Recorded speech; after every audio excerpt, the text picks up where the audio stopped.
వృషభరాశి వారికి 30, 31 అలానే కాకుండా ఏప్రిల్ 1వ తేదీన జరగబోయేది తెలిస్తే ఖచ్చితంగా ఆశ్చర్యపోతారు. ముఖ్యంగా చెప్పాలంటే గనక ఈ రోజుల్లో మీకు ఈ వ్యక్తి ద్వారా జరిగేది తెలిస్తే ఆశ్చర్యపోతారు. అలానే కాకుండా ఇక్కడ మనం గమనించుకుంటే ఏంటంటే గనక 3 పెద్ద కోరికలు తీరబోతున్నాయన్నమాట. ఆ కోరికలు తీరి మీరు కుబేరులాగా మారుతారు. అద్భుతమైన ఫలితాలను మీరే మీ కళ్ళతో చూడగలుగుతారని చెప్పొచ్చు. చాలా అద్భుతమైన ఫలితాలతో మీ లైఫ్ అనేది చేంజ్ అవ్వబోతుంది.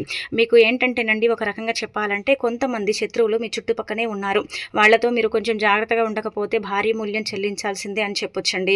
శత్రువులు మిత్రులుగా మారాలన్నా, శత్రుత్వం తగ్గిపోవాలన్నా, అలానే కాకుండా మీ జీవితం మారి మీ కష్టాలన్నీ పూర్తిగా పోయి మీరు పట్టిందల్లా బంగారంలాగా మారాలన్నా సరేనండి, తప్పనిసరిగా ఈ చిన్న చిన్న నియమాలను పాటించుకుంటూ ఈ చిన్న పరిహారాలు చేసుకోండి. ఇక మీ సుడి తిరుగుతుందన్నమాట. మీ జీవితం మారిపోతుంది.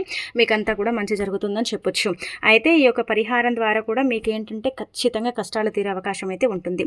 ఈ 3 రోజులు ఎలా ఉండబోతుందో తెలుసుకునే ముందు ఒక చిన్న రిక్వెస్ట్ అండి. వీడియోని పూర్తిగా చూడండి. నచ్చితే లైక్ చేయండి. కొత్తగా చూస్తున్నట్టయితే సబ్స్క్రైబ్ చేసుకోండి. ఇక తర్వాత ఇక్కడ మనం గమనించుకుంటే వృషభ రాశి వారు, మనం వీళ్ళ గురించి ఎంత చెప్పుకున్న తక్కువే అండి. వీళ్ళు చాలా మంచి మనస్తత్వాన్ని కలిగి ఉంటారు. చాలా మంచి వ్యక్తులు అని చెప్పొచ్చు. అందరితో కలిసిపోతూ ఉంటారు. అందరినీ కలుపుకుంటారు. ఒకరిని బాధ పెట్టడం కానీ, ఒకరిని ఇబ్బంది పెట్టడం కానీ, ఒకరిని హింసించటం కానీ, ఒకరిని ఏంటంటే కనుక ద్వేషించటం కానీ ఇలాంటి వీళ్ళు చేయరండి. చాలా అందమైన వ్యక్తులు అనమాట. అందమైన మనసు ఉంటుంది. అందరితో ప్రేమగా మాట్లాడుతూ ఉంటారు. అబద్ధాలు చెప్పటం కానీ, అబద్ధాలు మాట్లాడటం కానీ ఇలాంటివి చేయరు. ఉన్నది ఉన్నట్టుగా మాట్లాడతారు. ఎవరికి భయపడరు. అసలు ఎవరికి లొంగరు, ఎవరికి బెదరరు, అదరరు అనమాట. అలా ఉంటూ ఉంటారు. వృషభరాశి వారికి ఎంత కోపం ఉంటుందో అంత ప్రేమ కూడా ఉంటుంది. అప్పుడే ఏంటంటే కనుక చిదరించుకుంటారు. అప్పుడే మళ్ళీ ప్రేమతో మాట్లాడుతూ ఉంటారు. వీరి మనసు ఏంటంటే వెన్నలాగా కరిగిపోతూ ఉంటుంది. ప్రతి ఒక్కరు కూడా హెల్ప్ చేస్తూ ఉంటారు. అంటే ముఖ్యంగా నానుకున్న వాళ్ళకి మాత్రం వీళ్ళు ఖచ్చితంగా హెల్ప్ చేస్తారు. ఏదో ఒక రకంగా ఏంటంటే కనుక వారికి హెల్పింగ్ నేచర్గా ఉంటూ ఉంటారు. అలానే కాకుండా ఏంటంటే కనుక మంచివారికి మంచివారుగా, చెడువారికి చెడువారుగా ప్రవర్తిస్తారు. గుణగణాలు పరిశీలిస్తే ఏంటంటే కనుక మంచి గుణాన్ని కలిగి ఉంటారు. అందరితో ప్రేమగా ఉంటారు, ప్రేమగా మాట్లాడతారు. అలానే కాకుండా అందరినీ కలుపుకొని పోతారు. కానీ నువ్వలా నేను ఇలా అన్నట్టుగా భేద భావాలు చూడరనమాట. అలానే కాకుండా వృషభరాశి వారండి చాలా కష్టపడుతూ ఉంటారు. కష్టపడితేనే ప్రతిదీ కూడా లభిస్తుంది. కష్టపడితేనే వీళ్ళు లైఫ్లో ఏంటంటే కనుక ఎదగగలుగుతారని భావించుకుంటారు. వీళ్ళకంటూ చాలా వరకు కూడా ఆశలు, ఆశయాలు, గోల్స్ అనేవి ఉంటాయి. కానీ ఫ్యామిలీ కోసం అవన్నీ కూడా వదిలేసుకుంటారు. ఎందుకంటే వాళ్ళు చాలా వరకు కూడా అండి ప్రతి దాన్ని కూడా అడ్జస్ట్ చేసుకుంటారండి. లైఫ్ని ఏంటంటే ఒక రకంగా చెప్పాలంటే ప్రతిదీ కూడా అడ్జస్ట్ అయ్యి వీళ్ళు నడుస్తారని చెప్పొచ్చు. నా అనుకున్న వాళ్ళే నన్ను మోసం చేసి ఇబ్బంది పెట్టినా పర్వాలేదు, అయినా కానీ వీళ్ళకి భగవంతుడు మంచి లైఫ్ ఇస్తాడండి. ఎన్ని కష్టాలు వీరు పడుతూ ఉంటారో, ఎన్ని బాధలు అనుభవిస్తూ ఉంటారో అంతకంత ఏంటంటే కనుక భగవంతుడు వీళ్ళకి ఏంటంటే ఆ కష్టాలు తీసి సుఖాలను ఇస్తూ ఉంటాడు. కొంతమందికి ఏంటంటే జీవితంలో అండి చెప్పాలంటే వృషభరాశి వారికి ఒక రకంగా ఏంటంటే కనుక ఎద్దు ఎలాగైతే కష్టపడుతుందో దానికంటే ఎక్కువగా కష్టపడుతూ ఉంటారండి. కష్టపడింది ఏది రాదు, కష్టపడింది ఏది దక్కదు, కష్టపడింది ఏది కూడా వీళ్ళతో ఉండదని చెప్పొచ్చు. కాబట్టి వృషభరాశి వారు చాలా కష్టజీవులండి. కష్టపడుతూనే ఉంటారు. లైఫ్లో ఇప్పటికి కూడా కష్టపడుతూనే అంటే పెరిగారు. ఇప్పుడు కూడా ఇంకా లైఫ్లో కష్టపడుతూనే ఉంటారనమాట. వీళ్ళ కాళ్ళ మీద వీళ్ళు నించుంటారు. కానీ ఒకరు తెచ్చి పెడితే తినాలని, ఒకరు చేస్తే అంటే వినాలని ఇలా ఉండదనమాట. వీళ్ళ కష్టం ఏందో వీళ్ళకు మాత్రమే తెలుసుంటుంది. ఎన్ని కష్టాలు బాధలున్నా కానీ పైకి నవ్వుతూ కనిపిస్తారండి. నాకు ఈ కష్టం ఉంది, బాధ ఉంది, నేను ఇలా ఉన్నా అలా ఉన్నా అని ఎవరితో పంచుకోరండి. ఎంత బాధ ఉన్నా కానీ ఒంటరిగా ఉండి ఏడవటం, ఒంటరిగా ఉండి ఏంటంటే కనుక బాధపడటం తప్ప నాకు ఈ కష్టాలు బాధలు ఉన్నాయని ఎవరితో పంచుకోరు. డబ్బున్నా ఒకేలాగా, డబ్బు లేకపోయినా ఒకేలాగా ఉంటూ ఉంటారనమాట. ఏదైనా సరే అనండి ఇంకా ఒకే మాదిరిగా కనిపిస్తూ ఉంటారు. అయినా కానీ భగవంతుడు వీరి లైఫ్ని ఏంటంటే కనుక చాలా వరకు కూడా చిందరబిందరంగా చేస్తూ ఉంటారు. ఆయన సర్దుకుపోతూ ఉంటారనమాట. నాకంటూ మంచి రోజులు రావా, నేనంటూ లైఫ్లో ఎదగలేనా అన్నట్టుగా అనుకుంటూ ఉంటారండి. అంటే వృషభరాశులు అందరూ కూడా కష్టపడుతున్నారని చెప్పట్లేదు. కొంతమంది సుఖాల లైఫ్ అనుభవిస్తున్నారు, కొంతమంది ఏంటంటే కనుక కష్టపడుతున్నారు. కానీ ఎక్కువ శాతంలో ఏంటంటే ఈ రాశి వారు ఎక్కువగా కష్టపడుతూ ఉంటారని చెప్పొచ్చు. ఇంకా తర్వాత వీళ్ళకి ఏంటంటే మంచి మనసు ఉంటుంది. అలానే కాకుండా మంచి ఆలోచన కూడా ఉంటుందన్నమాట. ఏదైనా చేయాలనుకుంటే మాత్రం దాన్ని ఏంటంటే పట్టుదలతో అండి పట్టి దాన్ని ఖచ్చితంగా పూర్తి చేస్తారు. వీరికి నచ్చిన చోటికే వీరు వెళతారు. నచ్చిన వారితో స్నేహం చేస్తారు. అలానే కాకుండా ఏంటంటే కనుక భేద భావాలను చూడకుండా అందరినీ కలుపుకొని పోతారు. నా అనుకున్న వాళ్ళు నా కోసం చాలా చేశారో లేదో పక్కన పెడితే నేను వాళ్ళ కోసం చాలా చేశాను. నేను బాధల్లో ఉన్నప్పుడు, కష్టాల్లో ఉన్నప్పుడు ఒక్కరు కూడా నా దగ్గరికి రాకపోవటం, నన్ను పలకరించకపోవటం, అదే వాళ్ళు కష్టాల్లో ఉంటూ నేను వెళ్ళి ఓదార్చడం ఇదంతా కూడా నేను చేశాను. అయినప్పటికీ కూడా ఈరోజు నాతో ఎవరూ లేరని బాధపడ్డ రోజులు కూడా ఉన్నాయని చెప్పొచ్చు. అయినా వీరికి మంచి లైఫ్ ఉంటుందని చెప్పొచ్చు. ఇక తర్వాత ఇక్కడ గమనించుకుంటే ఫ్యామిలీ పరంగా బాగుంటుంది, విద్యార్థుల పరంగా బాగుంటుంది, వృత్తి ఉద్యోగం అంతా కూడా వీళ్ళకి అనుకూలిస్తుందని చెప్పొచ్చు. ముఖ్యంగా ఈ 3 రోజులు కూడా వీళ్ళు పట్టిందల్లా బంగారంలాగా మారబోతుంది. ఎందుకంటే గనక ఇక్కడ గమనించుకుంటే మీకు ఆ పరమేశ్వరుడి యొక్క అనుగ్రహం కలగబోతుంది, సకల శుభాలు చేకూరబోతున్నాయి, చాలా అద్భుతమైన ఫలితాలు రాబోతున్నాయి, మీ జీవితం మారబోతుంది, మీరు అనుకున్నట్టుగా మీ లైఫ్ ఉండబోతుంది. మీ లైఫ్లో మీరు ఏంటంటే గనక చాలా వరకు కూడా ఒక రకంగా చెప్పాలంటే గనక అంటే భోగ భాగ్యాలను అనుభవించబోతున్నారు. ఎలా అంటే అప్పులను తీర్చుకుంటారు, ఆర్థికంగా బాగా కలిసి వస్తుంది, ఎలాంటి ఇబ్బంది పెద్దగా లేదు. ఉన్నప్పటికీ కూడా ఆ ఇబ్బంది ఏంటంటే కనుక మీరు దాటుకోగలుగుతారని చెప్పొచ్చు. ప్రతిదీ కూడా మీరు అనుకూలంగా మార్చుకోగలుగుతారు, అనుకూలంగా ఉంచుకోగలుగుతారు, అనుకూలంగా ఏంటంటే కనుక స్థితిగతులను మార్చుకునేంత టాలెంట్ మీలో ఉంటుందన్నమాట. ఏదైనా సరేనండి మంచి కోసమే జరుగుతుందని భావించుకునే రకం వృషభ రాశి వారు అనమాట. ఇక తర్వాత ఇక్కడ గమనించుకుంటే ఫ్యామిలీ పరంగా బాగుంటుంది, ఫ్యామిలీలో ఆనందం అనేది ఉంటుంది, అందరూ కలిసిమెలిసి ఉంటారు, గెట్ టుగెదర్ అవుతారు, బంధువులతో కలుస్తారు, చిన్న చిన్న పార్టీస్ ఫంక్షన్స్ ఇవన్నీ కూడా జరిగే అవకాశం ఉంటుంది. అక్కడ వీరి విలువ పెరుగుతుంది, వీరికి చాలా గౌరవం అనేది దక్కుతుంది. అలానే కాకుండా ఏంటంటే కనుక ఎవరైతే వీరిని చీకొట్టారో, ఎవరైతే వీరిని అవమానించారో అలాంటి వాళ్ళు తిరిగి వీరిని గౌరవించడం, వీరిని ఏంటంటే కనుక దగ్గరికి తీసుకోవటం, వీరితో మాటలు కలపటం, వీరిని ఏంటంటే కనుక కలుపుకోపోవటం ఇదంతా కూడా చూస్తారనమాట. అలానే కాకుండా ఇక్కడ ముఖ్యంగా ఏంటంటే కనుక చిన్న చిన్న ఫంక్షన్స్లో కూడా అటెండ్ అవుతారు, దూర ప్రయాణాలు పడతాయి, ప్రయాణాలలో కూడా మంచి జరుగుతుంది, ప్రయాణాల వల్ల కూడా ఏంటంటే కనుక ఎలాంటి ఇబ్బంది అనేది ఉండదని చెప్పొచ్చు. ఆ తర్వాత ఇక్కడ మనం చూసుకుంటే ఏంటంటే విద్యార్థులకు వారి కళ నెరవేరుతుంది, విద్యలో బాగా రాణించగలుగుతారు, విద్యార్థులకు అనుకూల సమయం, వాళ్ళకి ఏంటంటే మంచి జరుగుతుందని చెప్పుకోదగ్గ విషయం అనమాట అండి. వాళ్ళు ప్రతిదీ కూడా అనుకూలంగా మార్చుకోగలుగుతారు, విద్యార్థులకు ఏంటంటే మంచి సమయం నడుస్తుందన్నమాట.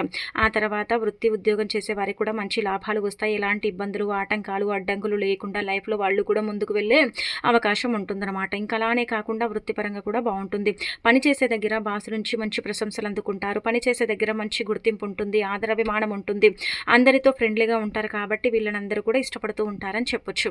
అలానే ఇక్కడ మనం చూసుకుంటే ఏంటంటే వ్యాపారస్తులు కూడా బాగానే ఉంటుందండి. ఇంకా తర్వాత ఉద్యోగం లేదని బాధపడేవారు గుర్తు పెట్టుకోండి, ఇది మీకు శుభవార్త అని ఒక రకంగా చెప్పొచ్చు అనమాట. మనం చెప్పాం కదా మీకు 3 శుభవార్తలని, ఖచ్చితంగా ఇవేంటంటే కనుక జరుగుతాయి అనమాట. అయితే మీకు దైవానుగ్రహం కలుగుతుంది కదా, ఆ దైవానుగ్రహం వల్లనే ఏంటంటే ఈ శుభవార్తలు మీరు వినబోతున్నారనమాట.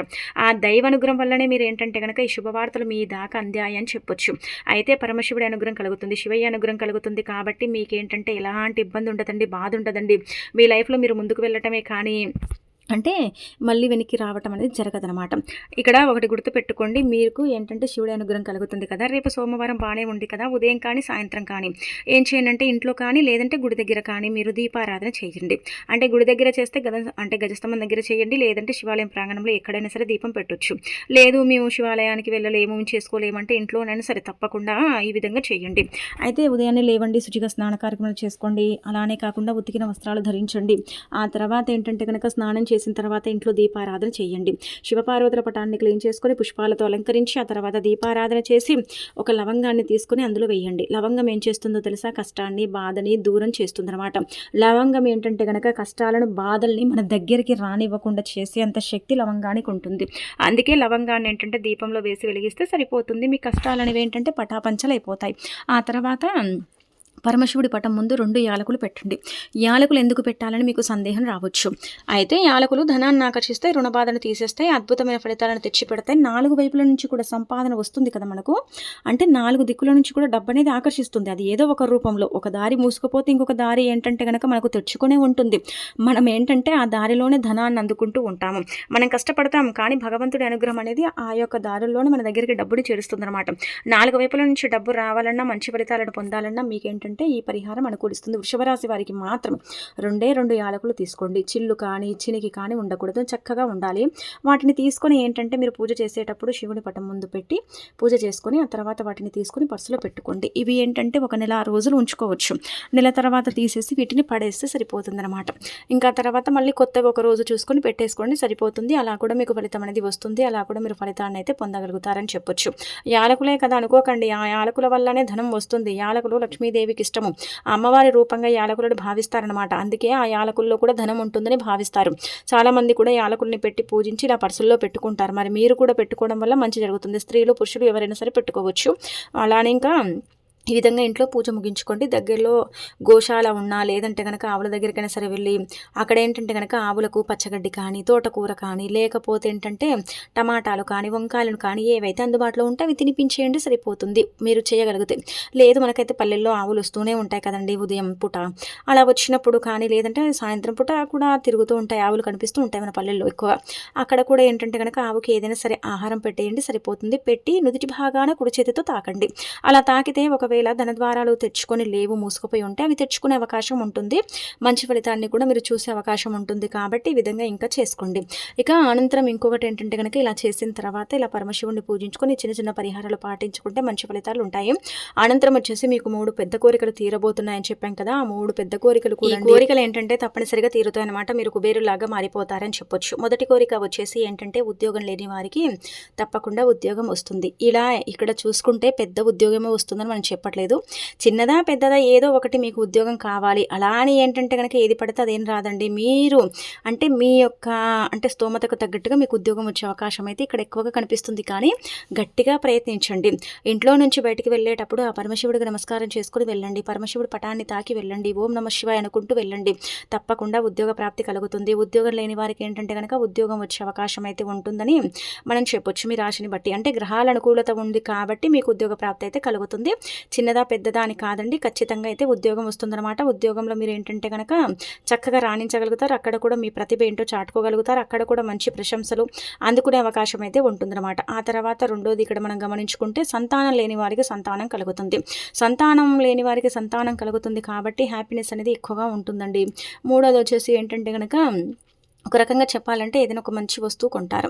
అది ఎలక్ట్రిక్ వస్తువు కావచ్చు, మీకు సంబంధించిన పర్సనల్గా వస్తువు కావచ్చు, ఏదైనా సరే అది కొనుగోలు చేసే అవకాశం అయితే ఉంటుంది. విందు వినోదాలలో పాల్గొంటారు. బంధువుల నుంచి మంచి ఆదర అభిమానం అనేది లభిస్తుంది.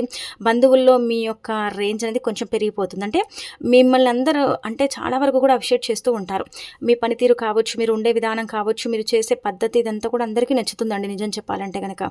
ఇక అలానే కాకుండా ఈ 3 కోరికలు కూడా తీరుతాయి. ఆ శివయ్య అనుగ్రహం కలుగుతుంది. మీకు సకల శుభాలు చేకూరుతాయి. అద్భుతమైన ఫలితాలను అయితే మీరు చూడగలుగుతారని చెప్పొచ్చు. ఇక్కడ ఇవి చూసుకోండి. ఏంటంటే ఈ వ్యక్తి మీ జీవితాన్ని ఇది చేయాలని చూస్తున్నాడు. ముఖ్యంగా ఇద్దరు ఉన్నారండి. ఆ ఇద్దరు వల్ల ఏంటంటే కనుక ఒక రకంగా చెప్పాలంటే కొంచెం బాధ, ఇబ్బంది, కష్టాలు ఏర్పడతాయి అనమాట. ఆ ఇద్దరి వల్ల మీకు ఏంటంటే కొంచెం నష్టాలు కూడా ఏర్పడే అవకాశం అయితే ఉంటుందన్నమాట. ఆ ఇద్దరు ఎవరో కాదండి, వృషభ రాశి వారికి ముఖ్యంగా ఒకటి 6 లెటర్, ఇంకొకటి వచ్చేసి ఏంటంటే కనుక 7 లెటర్. వీళ్ళతో మీరు జాగ్రత్తగా లేకపోతే చాలా ఇబ్బంది పడిపోతారండి. వీళ్ళు ఏంటంటే మీ చుట్టుపక్కలే ఉంటూ ఉంటారు, మీతో స్నేహంగా ఉంటారు. కానీ మీ వెనక మాత్రం మీ గురించి ఎంత చెడుగా చెప్తారంటే కనుక మీ మీద నిందలు వేయటం కానీ, మీ గురించి చెడుగా చెప్పటం కానీ, మిమ్మల్ని ఇబ్బంది పెట్టడం కానీ, మీ కన్నిటికి వీరు కారణం అవ్వటం కానీ ఇదంతా కూడా వీరు చేస్తూ ఉంటారనమాట. వీళ్ళు ఏంటంటే మీరు మంచివాళ్ళు అనుకుంటారు కానీ వాళ్ళు మంచివాళ్ళు కాదు, మీ శత్రువులు. ఇది గమనించుకోండి. మీరు ఇది తెలుసుకుంటేనే మీరు లైఫ్లో ముందుకు వెళ్ళగలుగుతారు. అంటే మీరు గమనించుకోగలుగుతారండి శత్రువులు ఎవరు, మిత్రులు ఎవరు అనేది మీకు తెలిసిపోతుంది. కాకపోతే ఏంటంటే కనుక ఒక ఛాన్స్ ఇద్దాంలే, మారుతారులే అన్నట్టుగా వాళ్ళని మీ దగ్గర పెట్టుకుంటారు. వాళ్ళతో స్నేహం చేస్తారు. అలానే కాకుండా వాళ్ళతో బాగుంటారు. ఆ తర్వాత ఏంటంటే వాళ్ళు మిమ్మల్ని ఇబ్బంది పెడుతూ ఉంటారు. ఇది మాత్రం జరుగుతుంది. కాబట్టి 6, 7 లీటర్ అనే వ్యక్తులతో కొంచెం జాగ్రత్తగా ఉండండి. వీళ్ళతో ఏంటంటే కనుక ఎలాంటి పర్సనల్ విషయాలను పంచుకోకండి. పర్సనల్స్ని అస్సలు కూడా ఏంటంటే కనుక షేర్ చేసుకోకండి. అలా చేసుకోవటం వల్ల మీకే ఇబ్బంది కలుగుతుంది, బాధ కలుగుతుంది. చాలా వరకు కూడా నష్టాలు, కష్టాలు ఏర్పడతాయి. ఇది మాత్రం గుర్తుపెట్టుకోండి. ఇక అనంతరం వచ్చేసి ఏంటంటే ఈ వ్యక్తుల వల్ల కొంచెం నష్టపోయే అవకాశం అయితే ఉంటుంది. అది ధన నష్టం కావచ్చు, లేదంటే కనుక ఒక రకంగా చెప్పాలంటే కనుక మీకు నలుగురిలో పరువు పోయే నష్టం కూడా జరిగే అవకాశం అయితే ఉంటుందన్నమాట. అది గుర్తుపెట్టుకోండి. ఎవ్వరికి కూడా ఎలాంటి పర్సనల్ విషయాలు చెప్పకండి. నా వాళ్ళు అనుకుని పర్సనల్ విషయాలు చెప్తే అందులో ఏంటంటే మంచి విషయాలు ఉంటే వాళ్ళు ఏడుస్తారు, చెడు విషయాలు ఉంటే వాళ్ళు నవ్వుతారనమాట. అందుకే ఎవరితో ఏ విషయాలు పంచుకోకపోవడమే బెటర్ అని చెప్పుకోదగ్గ విషయం. కాబట్టి ఏ విషయం కూడా ఎవరితో చెప్పకండి. ఇక తర్వాత నా వాళ్ళు అనుకోకండి. నా వాళ్ళలో శత్రువులు ఉన్నారని మీరు ఖచ్చితంగా గమనించుకోవాలి. లేకపోతే మీకు మోసం జరుగుతుంది. తీవ్రంగా ఏంటంటే కనుక మోసపోతారు. షూరిటీ సంతకాలు చేసేటప్పుడు కొంచెం జాగ్రత్త. అలానే కాకుండా ఏంటంటే కనుక దూర ప్రయాణాలు చేసేటప్పుడు కూడా జాగ్రత్త వహించండి. ప్రయాణాలలో ఏంటంటే మీ తప్పు లేకపోయినా మీ మీద నింద పడుతుంది, మీకు ఇబ్బంది కలుగుతుంది, కొంచెం ఏంటంటే బాధ కలిగే అవకాశం అయితే ఉంటుంది. కాబట్టి ప్రయాణాలు చేసేటప్పుడు తప్పకుండా జాగ్రత్తలు వహించండి. ఆ తర్వాత ఇక్కడ ముఖ్యంగా గమనించుకుంటే ఓవరాల్‌గా మీకు బానే ఉంటుందండి. పెట్టుబడుల పరంగా మీకు కలిసి రాదు కాబట్టి పెట్టుబడులు పెట్టకండి. కోర్టు కేసుల పరంగా కూడా అంతగా అనుకూలత అయితే లేదు కాబట్టి వాటిని ఒకవేళ ఉన్నప్పుడు కూడా వాయిదా వేసుకోవడం బెటర్ అని చెప్పొచ్చు. ఇక పిల్లల పరంగా హ్యాపీనెస్ ఉంటుంది. మీకుండే అనారోగ్య సమస్యలు తొలగిపోతాయి. ఆరోగ్యంగా ఉండగలుగుతారు. ప్రతీది కూడా మీకు అనుకూలంగా మారుతుంది. అనుకూలంగా ఉంటుంది. కానీ ఇక్కడ ఇది గుర్తుపెట్టుకోండి, దూర ప్రయాణాలు చేసేటప్పుడు, ఏదైనా ప్రయాణం కోసం వెళ్ళేటప్పుడు, మంచి శుభవార్తలకు వెళ్ళేటప్పుడు, ఇంటర్వ్యూకి వెళ్ళేటప్పుడు ఇక్కడ ఏంటంటే నల్లటి వస్త్రాలైతే ధరించి వెళ్ళకండి. ఆ నలుపు చెడుకు సంకేతం కాబట్టి శని పెరిగి జీవితంలో మీరు అనుకున్న పనులు జరగవు. అనుకున్న పనులు ఆగిపోతాయి. తీవ్రమైన నష్టం అనేది జరుగుతుంది. ఇబ్బందులు ఏర్పడతాయి కాబట్టి నలుపుకు దూరంగా ఉంటే బెటర్ అండి. కాబట్టి నలుపుకు దూరంగా ఉండండి. ఇంట్లో నుంచి బయటికి వెళ్ళేటప్పుడు మీరు అంటే శివయ్యని పూజించండి. అంటే శివనామాన్ని స్మరించుకుంటూ వెళ్ళండి. తులసి కోటకు కూడా ఒకవేళ మీ ఇంట్లో తులసమ్మ ఉంటే నమస్కారం చేసుకుని వెళ్ళండి. ధనానికి ఆది దేవత లక్ష్మీదేవి కాబట్టి లక్ష్మీదేవి ఏంటంటే గనక ధనాన్ని సమకూరుస్తుంది కదా, రుణ బాధను తీసేస్తుంది కాబట్టి ఆ తల్లిని నమస్కరించుకొని వెళితే చాలా మంచిదనమాట. అలా వెళ్ళటం వల్ల మీకు అద్భుతమైన ఫలితాలు వస్తాయని పురాణ గ్రంథాల్లో చెప్పడం జరుగుతుందండి. అంటే మీ రాశిని బట్టి చెప్పడం జరుగుతుందనమాట. ఇలా ఆచరించుకోండి. ఆ తర్వాత వీలుంటే మీరు ఏం చేయండి అంటే గనక కుక్కలకు అంటే మూగ జీవాలు ఏవైనా పర్వాలేదు ఆహారం అనేది తినిపించండి. ఏదైనా సరే ఆహారం తినిపించండి. అలా తినిపించడం వల్ల మంచి జరుగుతుంది. నరదిష్టి విపరీతంగా ఉందన్నమాట. నరదిష్టి వల్ల చాలా సఫర్ అవుతున్నారు. నరదిష్టి ఏంటంటే గనక జీవితంలో ఎక్కువగా పెరిగిపోతుందన్నమాట. నరదిష్టి వల్ల మీరు చాలా వరకు కూడా నష్టపోతున్నారు కదా. అయితే నరదిష్టి పోవాలంటే ఏం చేయండి అంటే గనక ఒక నిమ్మకాయని తీసుకోండి. లేదంటే ఆవాలైనా సరే తీసుకోవచ్చు. ఒక అర స్పూన్ ఆవాలు, అచ్చం ఆవాలు, అందులో ఏది కలిపి ఉండకూడదు. లేదంటే ఒక నిమ్మకాయైనా సరే తీసుకోండి. నిమ్మకాయ ఏంటంటే గనక చిన్నదైనా పర్వాలేదు. అలా తీసుకొని ఏంటంటే నిమ్మకాయ అయితే 11 సార్లు తల చుట్టూగా తిప్పి ఆ నరదిష్టి అంతా కూడా పోవాలని ఎడమకాలి మడమ కింద పెట్టి ఇంటి బయట తొక్కండి. అలా తొక్కేసి దాన్ని పడేయండి, సరిపోతుంది. ఒకవేళ నిమ్మకాయ అందుబాటులో లేకపోతే అర స్పూన్ ఆవాలు తెల్లని కాగితంలో తీసుకొని అర స్పూన్ ఆవాలు తీసుకుంటారు కదా, తల చుట్టూగా 11 సార్లు తిప్పి ఆవాలను ఏంటంటే గనక దూరంగా పడేయండి. ఇంటి చుట్టుపక్కల కాకుండా ఇంటి నుంచి కొద్దిగా దూరం పడేస్తే నరదిష్టి అనేది పోతుంది. కానీ ఒకటేసారి ఏం పోదు, మెల్లిమెల్లిగా పోయే అవకాశం అయితే ఉంటుందని ఇలా మనకు శాస్త్రాలు చెప్పబడుతుంది. వృషభ రాశి వారికి 2 పరిహారాలు కూడా నరదిష్టిని పోగొట్టుకోవడానికి, నరదిష్టి నుంచి బయటపడటానికి, నరదిష్టి అనేది లేకుండా చేసుకోవటానికి ఉపయోగపడే పరిహారాలు. ఇవి చక్కగా పనిచేస్తాయి. తప్పకుండా ఫలితాన్ని ఇస్తాయి. అలానే కాకుండా నార్మల్గా కనుదిష్టి కూడా ఉంటుంది కదా, ఆ కనుదిష్టి నుంచి కూడా మీరు బయటపడే అవకాశం అయితే ఎక్కువగా ఉంటుందన్నమాట. ఎక్కువగా ఫలితం వస్తుందని మనకు ఇలా శాస్త్రంలో చెప్పబడుతుంది కాబట్టి ఇది కూడా మీరు పాటించవచ్చు.